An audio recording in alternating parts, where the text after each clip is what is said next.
নমস্কার বন্ধুরা, আজকে আমি তোমাদের সঙ্গে শেয়ার করব সুজির হালুয়া। এখানে আমি 1 প্যাকেট সুজি নিয়ে নিলাম।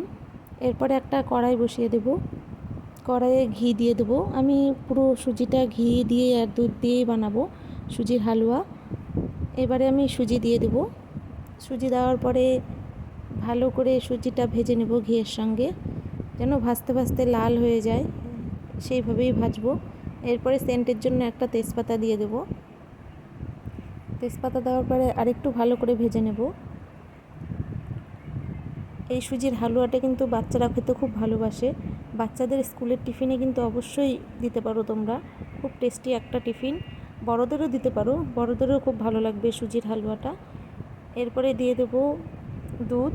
পরিমাণ মতো দুধ দিতে হবে। এবার ভালো করে একটু নেড়ে চেড়ে কিছুক্ষণের জন্য ফুটতে দেব। যখন একটু ফুটে আসবে তারপরে দিয়ে দেবো পরিমাণ মতো চিনি। তোমরা যেভাবে মিষ্টিটা খাবে সেইভাবে চিনিটা দেবে। দিয়ে ভালো করে নেড়ে চেড়ে নেব। তারপরে দিয়ে দেবো কাজু বাদাম কিশমিশ।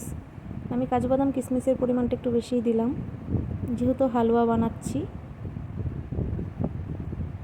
এরপর একটু নেড়ে চেড়ে নেব। যদি তোমাদের ভালো লেগে থাকে অবশ্যই তোমরা লাইক করবে, কমেন্টে জানাবে কেমন লাগলো। আর যদি নতুন হয়ে থাকো প্লিজ চ্যানেলটা সাবস্ক্রাইব করে দিয়ে পাশে থাকবে।